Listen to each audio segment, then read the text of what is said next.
adalah gembalaku, takkan kekurangan aku.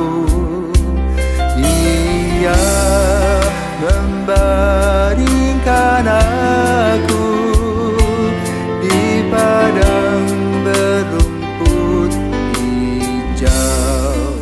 Saudara yang terkasih di dalam Kristus, selamat pagi.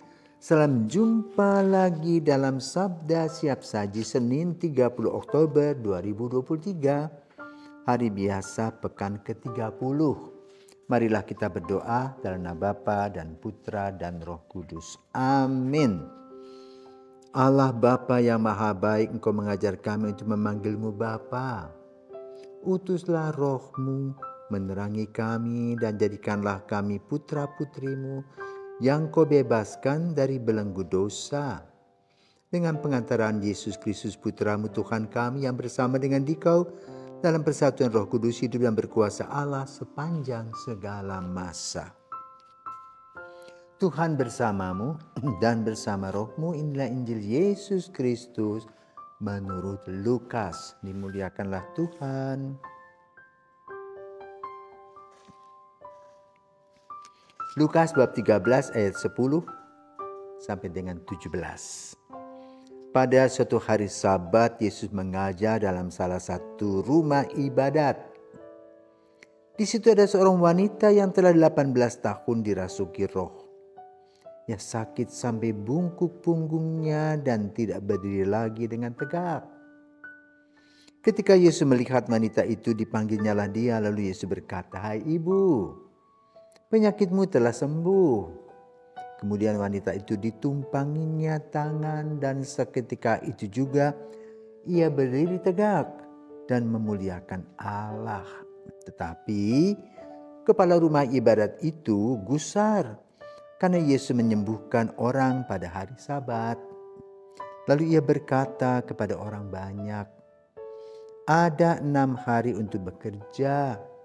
Karena itu datanglah pada salah satu hari itu untuk disembuhkan dan jangan pada hari Sabat." Tetapi Tuhan menjawab dia, katanya, "Hai orang-orang munafik, bukankah kalian semua melepaskan lembu dan keledaimu pada hari Sabat dan membawanya ke tempat minum? Nah, wanita itu sudah 18 tahun diikat oleh iblis. Bukankah dia harus dilepaskan dari ikatannya itu karena dia keturunan Abraham?" Waktu Yesus berbicara demikian, semua lawannya merasa malu. Sedangkan orang banyak bersuka cita karena segala perkara mulia yang telah dilakukannya. Demikianlah sabda Tuhan, terpujilah Kristus. Saudara terkasih, selamat pagi. Masih ingat berita tanggal 7 Oktober 2023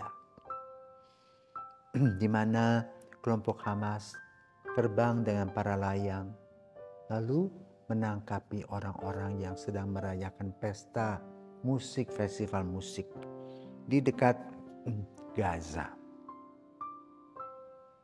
Kira-kira 150 orang, ada yang kecil dan juga sebagian itu juga tidak bernyawa. Maka hebohlah sampai hari ini daerah Gaza.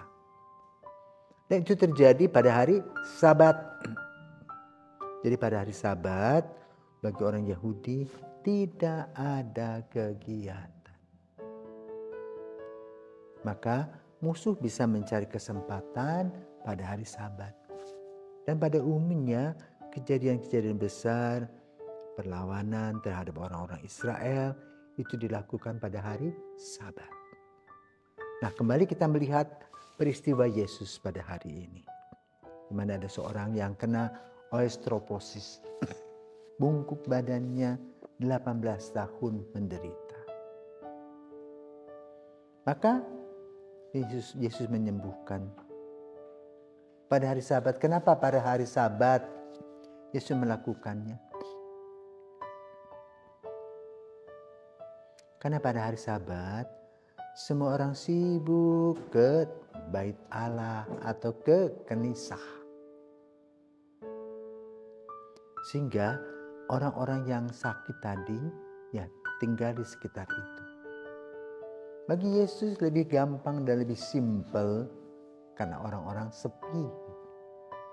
Biasanya orang berkerumun dan sulit membedakan mana yang diperlukan, mana yang memerlukan kesembuhan.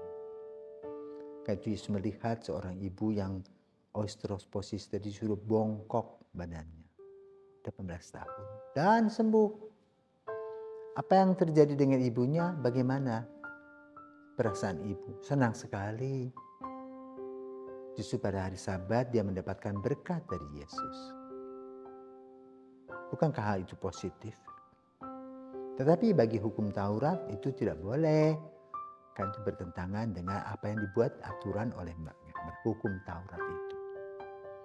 Maka terjadilah tarik urat antara Yesus dengan kepala rumah ibadat itu. Karena kepala rumah ibadat itu hanya tahu, menghafal, tidak tahu implikasi dari arti hari Sabat. Maka terjadilah pertentangan. Lalu apa yang Yesus buat? Yesus tetap melaksanakan tugasnya sebagai orang yang menyembuhkan. Bahkan menegur. Apa artinya kamu merayakan hari Sabat kalau kamu tidak peduli dengan tetangga dan saudaramu? Justru dengan merayakan hari Sabat, kalau kita membantu orang, akan lebih mulia. Kenapa? Dengan menyembuhkan orang, kamu juga memuliakan Tuhan. Nah, inilah yang diberikan oleh Tuhan Yesus. Pelajaran untuk melihat, ya, sebagaimana khotbah Paus minggu lalu, ya, dalam suratnya pada perayaan Minggu Misi, di mana diambil dari peristiwa Emmaus, ada 3 kata yang muncul. 1, hati bergetar berdebar. Ketika Yesus mengangkat roti di rumah mereka di Emmaus, hati mereka bergetar berdebar. Lalu mereka ingin mewartakan kepada teman-temannya bahwa mereka mengalami peristiwa yang luar biasa, berdebar-debar. Nah, kenapa?